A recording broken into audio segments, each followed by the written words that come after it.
আপিরা সবাইকে জানাচ্ছি ঈদ মোবারক। ঈদ স্পেশাল আজকে আমি তৈরি করছি নবাবী সেমাই। নবাবী সেমাই তৈরি করার জন্য সর্বপ্রথম আমি এখানে 200 গ্রাম লাচ্চা সেমাই ভালো করে ভেজে নিচ্ছি। এবার সেই সাথে দিয়ে দিচ্ছি চিনি মিষ্টি হওয়ার জন্য। এখানে আমি চিনি দিয়ে দিচ্ছি, আমি একটু অল্প পরিমাণেই চিনি দিয়ে দিচ্ছি, সাথে একটু গুঁড়া দুধ দিয়ে দিচ্ছি, দিয়ে ভালো করে সব নেড়ে চেড়ে নিচ্ছি। এবার আমি কাস্টার্ড পাউডারের সাথে কর্নফ্লাওয়ার দিয়ে ভালো করে মিশিয়ে নিচ্ছি। আর এই যে এখানে আমি এই যে খিরসা তৈরি করছি, এখানে আমি খিরসা বলতে আমরা যেরকম ক্ষীর তৈরি করি সেই খিরসার মতন করে দুধটাকে ভালো করে জ্বালিয়ে নিয়েছি। এরপরে এই যে দেখতে পাচ্ছ দুধটা দিয়েছি, হ্যাভি ক্রিম যাদের কাছে নেই তারা ঠিক এভাবে যে আমরা খিরসা করি না যে দুধটা, সেটাকে আমি ফ্রিজে রেখে দিয়েছি 1 ঘন্টার মতন।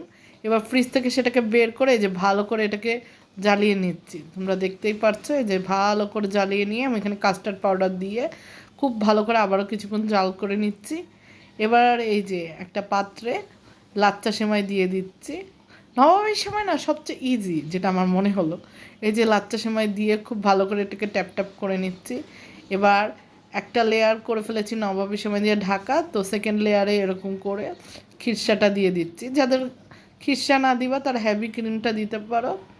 আর এই যে দেখো এক এক করে আমি এখানে কাজু কিশমিশ বাদাম দিয়ে প্রত্যেকটা লেয়ার খুব সুন্দর করে ঢেকে ঢেকে দিচ্ছিলাম। এই যে দেখতেই পারছ করছি। এখানে আমি এই যে কাজু কিশমিশ বাদাম দিয়ে সবগুলোকে ঢেকে ঢেকে দিয়ে এটা মনে হয় আমার সেকেন্ড লেয়ার করছিলাম। আর এভাবেই আমি আমার লাস্ট লেয়ার করছি এটার মধ্যে। এই যে লাচ্চা সেমাইটা দিয়ে ভালো করে এটাকে ঢেকে দিচ্ছি। আরেকটু বেশি যদি লাচ্চা সেমাই থাকতো তাহলে আরও বেশি ভালো করে করতে পারতাম, যেহেতু লাচ্চা সেমাই শর্টেজ তাই এই যে অল্প মধ্যে আর কি নবাবী সেমাইটা করেছি। আর এটা ঈদ স্পেশাল নবাবী সেমাই, দেখতেই পারছ।